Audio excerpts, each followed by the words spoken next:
தொடர்ந்து காலை விரைவு செய்திகளை பார்க்கலாம். புதுக்கோட்டையில் கனமழை பெய்ததால் வெப்பம் தணிந்து குளிர்ச்சியான சூழல் நிலவியது. காலை முதல் வெயிலின் தாக்கம் அதிகமாக இருந்து வந்த நிலையில் பிற்பகலில் திடீரென வானிலை மாற்றம் ஏற்பட்டு மழை பெய்தது. மாவட்ட ஆட்சியர் அலுவலகம், புதிய பேருந்து நிலையம், காமராஜபுரம், போஸ் நகர், காந்தி நகர், பிருந்தாவனம், மஞ்சுவாடி உள்ளிட்ட பகுதிகளில் அரை மணி நேரத்திற்கும் மேலாக காற்றுடன் மழை பெய்ததால் மக்கள் நிம்மதியடைந்தனர்.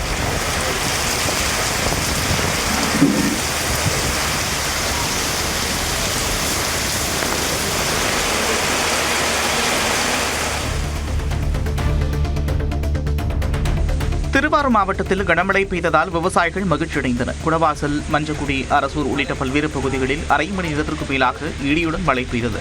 இதனால் வெப்பம் தணிந்து குளிர்ச்சியான சூழல் நிலவியது. குறுவை சாகுபடி பணிகளில் ஈடுபட்டுள்ள விவசாயிகள் இந்த மழை மிகவும் பயனுள்ளதாக இருக்கும் என்று மகிழ்ச்சி தெரிவித்தனர். இதேபோன்று மன்னார்குடி, வடுவூர், நீடாமங்கலம், பாமணி, வேங்கைபுரம் உள்ளிட்ட இடங்களில் ஒரு மணி நேரத்திற்கும் மேலாக பலத்த காற்றோடு கனமழை கொட்டியது. சென்னை ஆர்கே நகர் தொகுதிக்கு உட்பட்ட மேயர் பாசுதேவ் பகுதியில் 4 நாட்களாக தொடர்ந்து மின்வெட்டு ஏற்பட்டதால் மக்கள் சாலை மறியலில் ஈடுபட்டனர். திடீரென துண்டிக்கப்படும் மின்சாரத்தால் வீட்டு உபயோகப் பொருட்கள் பழுதாகி வருவதாக கூறப்படுகிறது. இந்நிலையில் நேற்றும் இரவில் திடீரென மின்வெட்டு ஏற்பட்டதால் ஆத்திரமடைந்த அந்த பகுதியைச் சேர்ந்த பொதுமக்கள் நெடுஞ்சாலையில் அமர்ந்து சாலை மறியல் போராட்டத்தில் ஈடுபட்டனர். சம்பவ இடத்திற்கு வந்த போலீசார் பேச்சுவார்த்தை நடத்தியதைத் தொடர்ந்து பொதுமக்கள் கலைந்து சென்றனர்.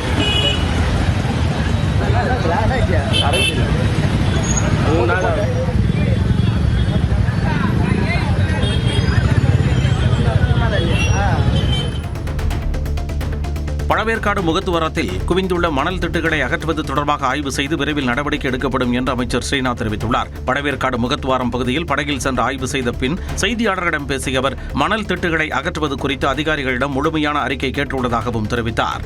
ஒரு வாரத்துல எனக்கு கிடைக்கும். கிடைச்சதுக்கு அப்புறம் சம்பந்தப்பட்ட டெக்னீஷியன்ஸோட பேசி இங்க வர்க்க ஸ்டார்ட் பண்றதுக்கு, சீரமைப்பு வர்க்க ஸ்டார்ட் பண்றதுக்கு ஆர்டர்ஸ் கொடுப்போம்.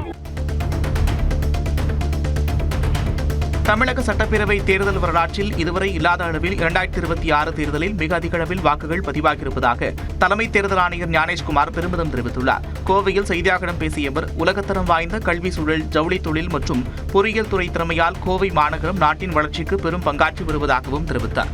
I also congratulate all voters of Tamil Nadu to have achieved nearly 86% of polling, which is also the highest ever polling percentage in Tamil Nadu since independence.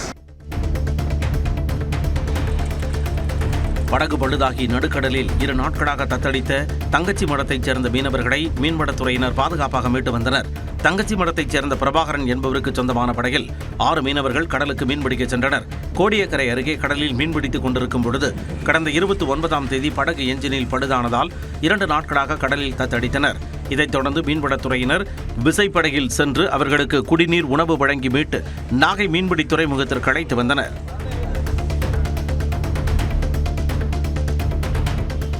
Sivaganga மாவட்டம் திருப்புவனத்தில் தீயை அணைக்க தண்ணீர் இல்லாத வாகனத்தில் தீயணைப்பு வீரர்கள் வந்தது விமர்சனத்திற்குள்ளானது. திருப்புவனத்தில் குப்பைகளுக்கு வைக்கப்பட்ட தீயினால் போக்குவரத்து கடுமையாக பாதிக்கப்பட்டது. தகவல் அறிந்து மானாமதுரை தீயணைப்பு வீரர்கள் வாகனத்துடன் வந்தனர். வாகனத்தில் தண்ணீர் இல்லாததால் எதிர்ப்புறம் கட்டுமான பணி நடந்த இடத்தில் இருந்து பிளாஸ்டிக் வாளியில் தண்ணீர் எடுத்து வந்து ஊற்றி தீயை அணைக்க முயற்சித்தனர். பின்னர் கட்டுமான பணி நடந்த இடத்தில் இருந்து பிளாஸ்டிக் குழாய்கள் மூலம் தண்ணீரை ஊற்றி தீயை அணைத்தனர். பயிர்க்கடனை வட்டியுடன் முழுமையாக செலுத்த கோரி மதுரை பூண்டி தொடக்க வேளாண்மை கூட்டுறவு வங்கி சார்பில் நோட்டீஸ் அனுப்பப்பட்டதால் விவசாயிகள் அதிர்ச்சி அடைந்துள்ளனர். தாவேகா அரசு தேர்தல் வாக்குறுதியில் கூறியபடி முழு பயிர்க்கடனையும் ரத்து செய்ய வேண்டும் என்று விவசாயிகள் கோரிக்கை விடுத்துள்ளனர். இந்த மாதிரி வாங்கின டேட்ல இருந்து நீங்க வட்டி முதல் கட்டுங்க, உங்க வீட்டில் உங்க பாஸ்புக்கில் வந்து பணத்தை ஏற்றிடுவான். இந்த போகம் தண்ணி வரலை, 2ஆம் போகத்துக்கே தண்ணி வருமா வருதான்றது சொல்ல முடியாது. இப்படி இருக்கிற சூழ்நிலையில் அவங்க சொன்னது பிரகாரமே, எலெக்ஷனில் சொன்னது பிரகாரமே இந்த அரசு வந்து கண்டிப்பாக எங்களுக்கு வந்து 5 ஏக்கருக்கு கீழே உள்ளவங்களுக்கு முழுசாக தள்ளுபடி வரணும். ராணிப்பேட்டை மாவட்டம் அரக்கோணம் நகராட்சி அலுவலகத்தில் தேசிய கொடி அலட்சியமாக வைக்கப்பட்டது சர்ச்சையை ஏற்படுத்தியுள்ளது. அரக்கோணம் நகராட்சி வளாகத்தில் இருந்த தேசிய கொடி கொடிக்கம்பத்தில் உரிய முறையில் பறக்க விடப்படாமல் மடித்து வெளிப்புற சுவற்றின் மேல் வைக்கப்பட்டுள்ளது. அரசு அலுவலக வளாகத்திலேயே தேசிய கொடி பராமரிப்பின்றி அலட்சியமாக வைக்கப்பட்ட சம்பவம் பொதுமக்கள் மத்தியில் அதிருப்தியை ஏற்படுத்தியுள்ளது. இதுபோன்ற சம்பவங்கள் மீண்டும் நடைபெறாமல் நடவடிக்கை எடுக்க வேண்டும் என்றும் பொதுமக்கள் வலியுறுத்தியுள்ளனர். காவிரி நதிநீர் விவகாரத்தில் தமிழகத்தின் உரிமை மறுக்கப்பட்டு வருவதாக பாமக சட்டமன்ற உறுப்பினர் சௌமியா அன்புமணி தெரிவித்துள்ளார். சேலத்தில் செய்தியாளர்களிடம் பேசிய அவர் வெள்ள காலத்தில் மட்டும் உபரி நீரை கர்நாடகா திறந்து விடுவதாகவும் விமர்சித்துள்ளார். ஒரு 12 மாதத்துக்கான தண்ணீரை கர்நாடக அரசு இதுவரைக்கும் மாசம் திறந்து விட்டதாக சரித்திரமே கிடையாது. அவங்க சுப்ரீம் கோர்ட்டோடைய தீர்ப்பையோ இல்ல மத்திய அரசாங்கத்துடைய தீர்ப்பையோ இல்ல காவிரி நதிநீர் ஆணையத்துடைய தீர்ப்பையோ எதையுமே கர்நாடக அரசு இது வரைக்கும் மதித்ததே இல்லை. வரும் திங்கட்கிழமை வல்வில் ஊரி விழா நடைபெறுவதை முன்னிட்டு நாமக்கல் மாவட்டத்தில் கொல்லிமலை மலைப்பாதையை தூய்மைப்படுத்தும் பணியை மாவட்ட ஆட்சியர் மதுபாலன் தொடங்கி வைத்தார். இதில் தனியார் கல்லூரி மாணவ மாணவிகள் 100க்கும் மேற்பட்டோர் கலந்து கொண்டு தூய்மைப் பணிகளை மேற்கொண்டனர்.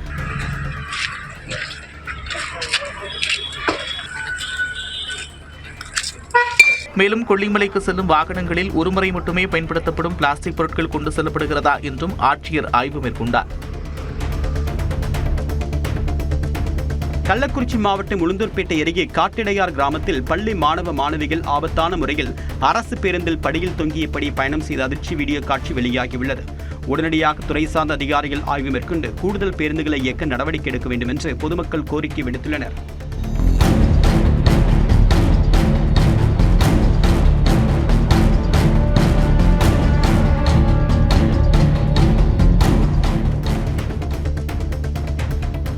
ஆடி வெள்ளியை ஒட்டி தஞ்சை புன்னைநல்லூர் மாரியம்மன் கோவிலில் புச்சுரிதர் விழா கோலாகலமாக நடைபெற்றது. சுற்றுவட்டார கிராமங்களைச் சேர்ந்த நூற்றுக்கணக்கான பக்தர்கள் முளைப்பாரி மற்றும் பால்குடம் எடுத்து ஊர்வலமாக வந்து நேர்த்திக்கடன் செலுத்தினர்.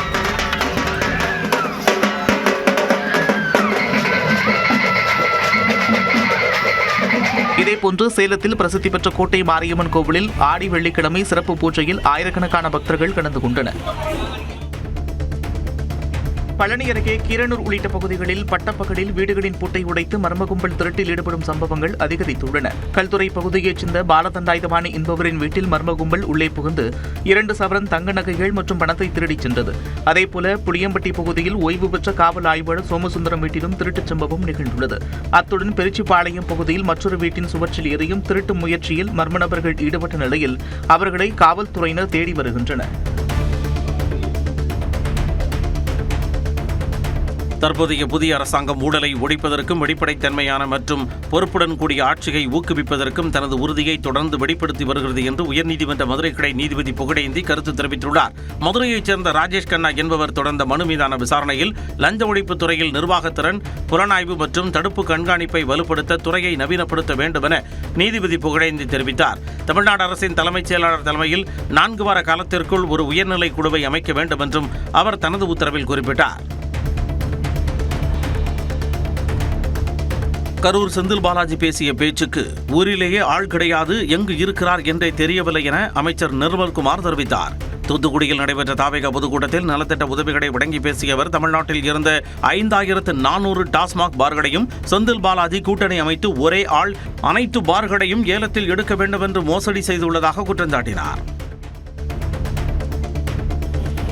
தாய்லாந்தில் நடைபெற்ற சர்வதேச சிலம்பம் போட்டியில் முதலிடம் பிடித்த சேலம் மாணவர்களுக்கு பறை இசை முழங்க உற்சாக வரவேற்பு அளிக்கப்பட்டது. தாய்லாந்தின் பட்டாயா மாகாணத்தில் நடைபெற்ற சர்வதேச சிறுவர் சிலம்ப போட்டியில் பங்கேற்ற சேலத்தைச் சேர்ந்த 5 வீரர் வீராங்கனைகள் அனைத்து தனித்திறன் பிரிவுகளிலும் முதலிடம் பெற்று தங்கப் பதக்கங்களை வென்று இந்தியாவிற்கு பெருமை சேர்த்தனர்.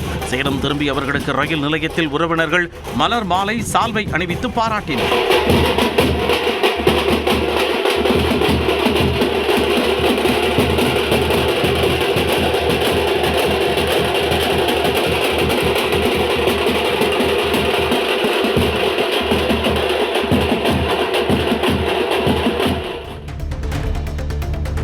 புதுக்கோட்டை மாவட்டம் அறந்தாங்கி அருகே உள்ள நரியநேந்தல் கிராமத்தில் கூத்தபெருமாள் ஐயனார் மற்றும் முனீஸ்வரர் ஆலய ஆடி மாத திருவிழாவை முன்னிட்டு பிறவி எடுப்பு திருவிழா கோலாகலமாக நடைபெற்றது. களிமண்ணால் செய்யப்பட்ட குதிரைகளை மேள தாளங்கள் முழங்க நடனமாடிக்கொண்டே கோவிலில் இருந்து சுமார் 5 கிலோமீட்டர் தூரம் பக்தர்கள் தங்கள் தோளில் சுமந்தபடி தூக்கிச் சென்று நேர்த்திக்கடன் செலுத்தினர்.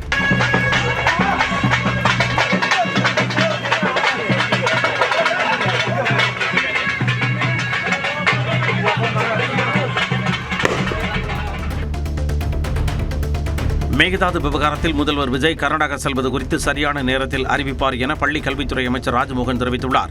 ஈரோட்டில் புத்தக திருவிழாவை அமைச்சர்கள் ராஜ்மோகன், விஜயபாலாஜி தொடங்கி வைத்தனர். அப்பொழுது செய்தியாளர்களிடம் பேசிய அமைச்சர் ராஜ்மோகன், காவிரி பிரச்சினை குறித்து நீர்வளத்துறை அமைச்சர் ஆனந்த் சரியான நேரத்தில் பேசுவார் என்றார். நீர்வளத்துறை அமைச்சர் இதை பற்றி எதுவும் பேசவே மாட்டேங்கிறார். அவர் பரபரப்பா ஒரு இடத்திற்கு அவசரமாக சென்று கொண்டிருந்தார். அவர் இந்த துறையில அவருக்கு தெரியாததில்லை. அவர் எல்லாத்தையுமே சரியான நேரத்தில் பேசுவார். புதுக்கோட்டை திருவப்பூர் முத்துமாரியம்மன் கோவிலில் ஆடி வெள்ளியை முன்னிட்டு நடைபெற்ற திருவிளக்கு பூஜையில் ஏராளமான பெண்கள் குத்துவிளக்கேற்றி நல்ல மழை பெய்து நாடு செழிக்க வேண்டி வழிபாடு செய்தனர். இதேபோல் புதுக்கோட்டை கோவில்பட்டி பகுதியில் உள்ள பிடாரியம்மன் கோவிலில் அம்மனுக்கு 100 கிலோ எடையில் ரோஜா, மல்லிகை, முல்லை, கனகாம்பரம், கதம்பம், பிச்சிப்பூ உள்ளிட்ட மலர்களால் அம்மனுக்கு சிறப்பு அலங்காரம் செய்யப்பட்டு ஏராளமானோர் சாமி தரிசனம் செய்தனர். விருதுநகரில் 15 ஆண்டுகளாக சீரமைக்கப்படாமல் இருந்த சாலைக்கு தாவேகா எம்எல்ஏ செல்வம் பூமி பூஜை செய்து சீரமைப்பு பணியை துவக்கி வைத்தார். ரோசல்பட்டி ஊராட்சிக்குட்பட்ட காந்தி நகர் பகுதியில் சுமார் 900 மீட்டர் தூரம் கொண்ட சிமெண்ட் சாலை கடந்த 15 ஆண்டுகளாக சீரமைக்கப்படாமல் இருந்துள்ளது. தான் வெற்றி பெற்றால் சாலையை சீரமைப்பதாக கூறியிருந்த நிலையில் விருதுநகர் எம்எல்ஏ செல்வம் புதிய சாலை அமைக்கும் பணியை துவக்கி வைத்தார். தூத்துக்குடி மாவட்டம் விளாத்திக்குளம் அருகே புதூர் பரளச்சி கிராமத்தில் மது பாட்டிலுக்கு கூடுதலாக 5 ரூபாய் தர மறுத்த வாடிக்கையாளரை டாஸ்மாக் விற்பனையாளர் எட்டி உதைத்த சம்பவம் அதிர்ச்சியை ஏற்படுத்தியுள்ளது. இது தொடர்பான சிசிடிவி காட்சிகள் வெளியாகி சர்ச்சையான நிலையில் வாடிக்கையாளர் ஒருமையில் பேசி தாக்க முயன்றதால் உதைத்ததாக சம்பந்தப்பட்ட டாஸ்மாக் விற்பனையாளர் சீனிவாசன் விளக்கம் அளித்துள்ளார். நீலகிரி மாவட்டம் மேல்கூடலூரில் சந்தைக்கடை மாரியம்மன் கோவிலில் ஆடி வெள்ளிக்கிழமையை ஒட்டி அம்மன் ரூபாய் நோட்டுகள் மற்றும் நாணயங்களால் அலங்கரிக்கப்பட்டு பக்தர்களுக்கு காட்சியளித்தார். கூடலூர் சுற்று வட்டாரத்தை சேர்ந்த ஏராளமான பக்தர்கள் அம்மனை தரிசித்து சென்றனர். இதேபோன்று ராணிப்பேட்டை ஷோங்கரை அடுத்த புலிவலம் கிராமத்தில் உள்ள புலிவலத்து அம்மன் கோவிலில் ஆடி வெள்ளியை ஒட்டி அம்மனுக்கு சிறப்பு பூஜை நடத்தப்பட்டது. கம்போடியா சென்று உணவகத்தில் பணி செய்த கன்னியாகுமரி இளைஞர் ஒருவர் தனது கம்போடிய நாட்டு காதலியை கரம் பிடித்தார். மார்த்தாண்டம் அருகே இடைக்கோடு பகுதியைச் சேர்ந்த அஜிந்தாஸ் என்ற இளைஞர் கம்போடியா சென்று உணவகத்தில் பணிபுரிந்த போது லேக்னா என்ற பெண்ணை காதலித்துள்ளார். இந்த நிலையில் மிடாலங்காடு பகுதியில் உள்ள கிறிஸ்தவ தேவாலயத்தில் வைத்து கிறிஸ்தவ முறைப்படி இருவரும் திருமணம் செய்து கொண்டனர். இந்த திருமண நிகழ்வில் கலந்து கொண்ட உறவினர்கள் மணமக்களை வாழ்த்தி சென்றனர்.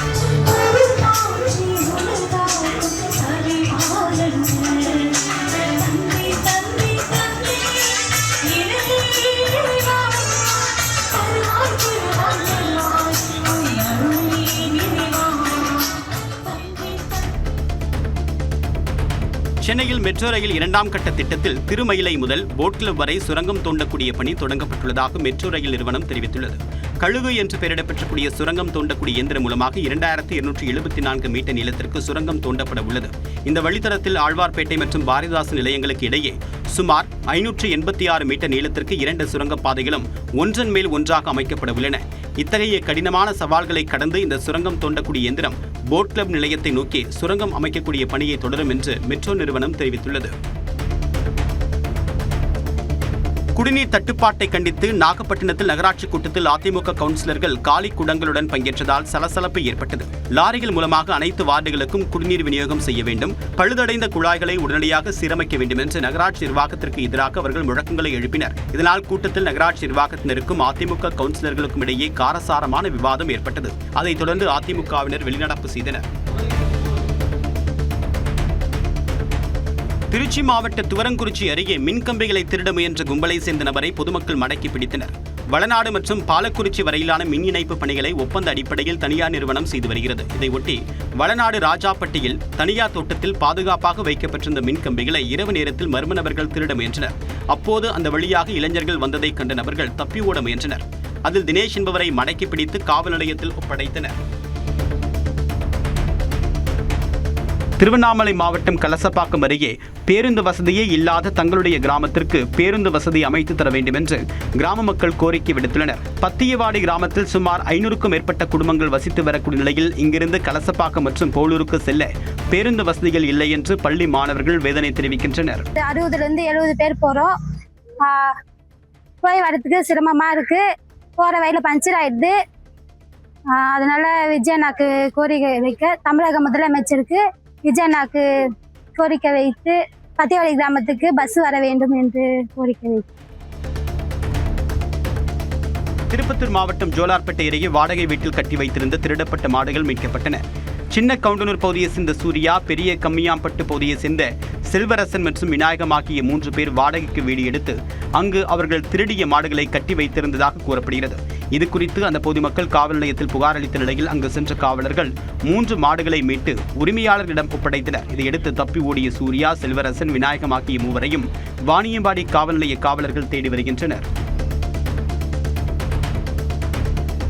செங்கல்பட்டு மாவட்டம் மாமல்லபுரம் அருகே 15 ஆண்டுகளாக போடப்பட்டிருந்த சிமெண்ட் சாலை திடீரென்று அகற்றப்பட்டதால் பொதுமக்கள் அவதியடைந்துள்ளனர். பூஞ்சேரியில் சுமார் 3000 குடும்பங்கள் உள்ளன. இங்குள்ள துலுக்கானத்தம்மன் கோவில் தெருவில் அதே பகுதியை சேர்ந்த தனசேகர் மற்றும் அவருடைய சகோதரி நவநீதம் ஆகியோர் தங்களுடைய பட்டா இடம் என்று கூறி சிமெண்ட் சாலையை பொக்லைன் எந்திரத்தின் உதவியுடன் அகற்றியுள்ளனர். சம்பந்தப்பட்ட நபர்கள் மீது மாமல்லபுரம் நகராட்சி நிர்வாகம் நடவடிக்கை எடுக்க பொதுமக்கள் கோரிக்கை விடுத்துள்ளனர். திருவாரூரில் பறிமுதல் செய்யப்பட்ட 300 கிலோ தடை செய்யப்பட்ட குட்கா பொருட்கள் காவல்துறையினர் முன்னிலையில் தீ வைத்து அளிக்கப்பட்டன. திருவாரூர் மாவட்ட காவல் கண்காணிப்பாளர் சதீஷ்குமார் உத்தரவின்படி தீ வைத்து எரித்தும் குழி தோண்டி புதைத்தும் குட்கா பொருட்கள் முற்றிலுமாக அளிக்கப்பட்டன. போதைப் பொருட்கள் விற்பனை செய்தால் கடுமையான நடவடிக்கை எடுக்கப்படும் என்று மாவட்ட காவல் கண்காணிப்பாளர் சதீஷ்குமார் எச்சரிக்கை விடுத்துள்ளார். திண்டுக்கல் மாவட்டம் கொடைக்கானல் அருகே முன்விரோதம் காரணமாக பட்டியல் சமூகத்தை சேர்ந்த இளைஞர் கொலை செய்யப்பட்டதாக கூறி உறவினர்கள் சாலை மறியலில் ஈடுபட்டனர். பூம்பாறை கிராமத்தை சேர்ந்த ராமர் என்பவருக்கும் அதே பகுதியை சேர்ந்த ரவி என்பவருக்கும் ஏற்கனவே முன்விரோதம் இருந்து வந்ததாக கூறப்படுகிறது. இந்நிலையில் ராமரையும் அவரது நண்பரான பிரசாந்தையும் தனது தோட்டத்திற்கு ரவி வரவழைத்து கூர்மையான ஆயுதங்களால் தாக்கியதாக கூறப்படுகிறது. இதில் படுகாயமடைந்த ராமர் உயிரிழந்த நிலையில் காயமடைந்த பிரசாந்த் மருத்துவமனையில் சிகிச்சை பெற்று வருகிறார். இந்நிலையில் இந்த சம்பவத்தை கண்டித்து ராமரின் உறவினர்கள் சாலை மறியலில் ஈடுபட்டனர். செல்போனை அளவோடு பயன்படுத்துவதன் அவசியத்தை வலியுறுத்தி திருவள்ளூர் மாவட்டம் ஆர்கேபேட்டையில் பள்ளி மாணவர்கள் பேரணி சென்று விழிப்புணர்வை ஏற்படுத்தினர். பெற்றோர்கள் குழந்தைகளிடம் செல்போன்களை கொடுப்பதை தவிர்க்க வேண்டும் என்பது உள்ளிட்ட வாசகங்கள் அடங்கிய பதாகைகளை ஏந்தி ஆர்கேபேட்டை பஜார் வீதியில் பேரணியாக சென்றனர். அப்போது செல்போன்களை அளவோடு பயன்படுத்துவோம், ரீல்ஸ்களை பார்ப்பதை தவிர்ப்போம் என்ற முழக்கங்களை எழுப்பினர்.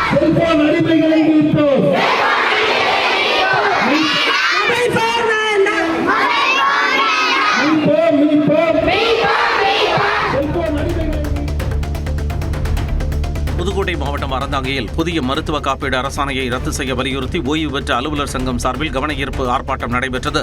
அறந்தாங்கி பேருந்து நிலையம் அருகே நடைபெற்ற போராட்டத்தில் 2626 புதிய மருத்துவ காப்பீடு அரசாணையை ரத்து செய்ய வலியுறுத்தி கோஷங்கள் எழுப்பப்பட்டன. மருத்துவ காப்பீட்டு அரசாணையை ரத்து செய். பழனியில் முருகன் கோவிலுக்கு சொந்தமான 100 கோடி ரூபாய் மதிப்பிலான நிலத்தை முறைகேடாக பத்திரப்பதிவு செய்த வழக்கில் உதவி பதிவுத்துறை தலைவர் சீனிவாசன் நேரில் ஆய்வு செய்தார். விசாரணையின் ஒரு பகுதியாக சம்பந்தப்பட்ட அதிகாரிகளிடம் விளக்கங்கள் பெறப்பட்டதுடன் பத்திரப்பதிவின் சட்டப்பூர்வ தன்மை மற்றும் நடைமுறைகள் முறையாக பின்பற்றப்பட்டனவா என்பது குறித்தும் ஆய்வு மேற்கொள்ளப்பட்டது. விசாரணை அறிக்கையின் அடிப்படையில் அடுத்த கட்ட நடவடிக்கைகள் எடுக்கப்படும் என அதிகாரிகள் தெரிவித்துள்ளனர். பழவேற்காடு முகத்துவரத்தில் குவிந்துள்ள மணல் திட்டுகளை அகற்றுவது தொடர்பாக ஆய்வு செய்து விரைவில் நடவடிக்கை எடுக்கப்படும் என்று அமைச்சர் ஸ்ரீநாத் தெரிவித்துள்ளார். பழவேற்காடு முகத்துவாரம் பகுதியில் படகில் சென்று ஆய்வு செய்த பின் செய்தியாளர்களிடம் பேசிய அவர் மணல் திட்டுகளை அகற்றுவது குறித்து அதிகாரிகளிடம் முழுமையான அறிக்கை கேட்டுள்ளதாகவும் தெரிவித்தார். ஒரு வாரத்துல எனக்கு கிடைக்கும். கிடைச்சதுக்கு அப்புறம் சம்பந்தப்பட்ட டெக்னீஷியன்ஸோட பேசி இங்க வர்க்க ஸ்டார்ட் பண்றதுக்கு, சீரமைப்பு வர்க்க ஸ்டார்ட் பண்றதுக்கு ஆர்டர்ஸ் கொடுப்போம். காவிரி நதிநீர் விவகாரத்தில் தமிழக அரசு அனைத்து கட்சி கூட்டத்தை கூட்டாமல் தன்னிச்சையாக செயல்படுவதாக குற்றஞ்சாட்டி திருவண்ணாமலையில் விவசாயிகள் குட்டிக்கரணம் அடித்து நூதன முறையில் ஆர்ப்பாட்டம் நடத்தினர்.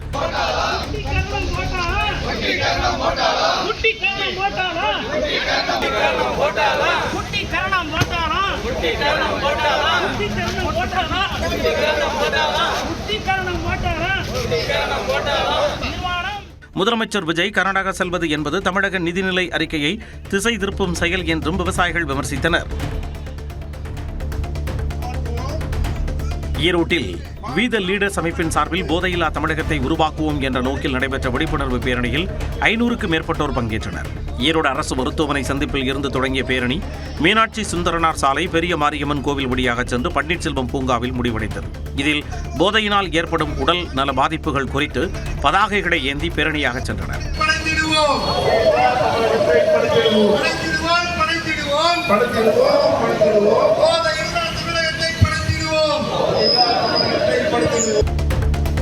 மயிலாடுதுறை அருகே கருவிடந்தநாதபுரம் சீதாளா தேவி மாரியம்மன் கோவிலில் தீமிதி திருவிழா நடைபெற்றது. தீக்குடியில் சக்தி கிரகம் இறங்கியதை அடுத்து ஏராளமான பக்தர்கள் அலகு காவடி எடுத்து தீமிதித்து தங்களது நேர்த்திக் கடனை செலுத்தினர்.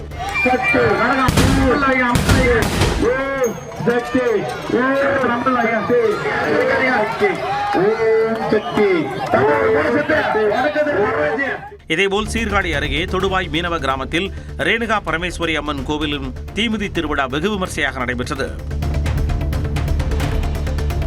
தருமபுரியில் பட்டுப்புழு வளர்ப்பு கூடம் மற்றும் ஒருங்கிணைந்த அரசு பட்டுக்கூடு அங்காடி வளாகத்தை சிறு குறு மற்றும் நடுத்தர தொழில் நிறுவனங்கள் துறை அமைச்சர் மதன் ராஜா பார்வையிட்டு ஆய்வு செய்தார்.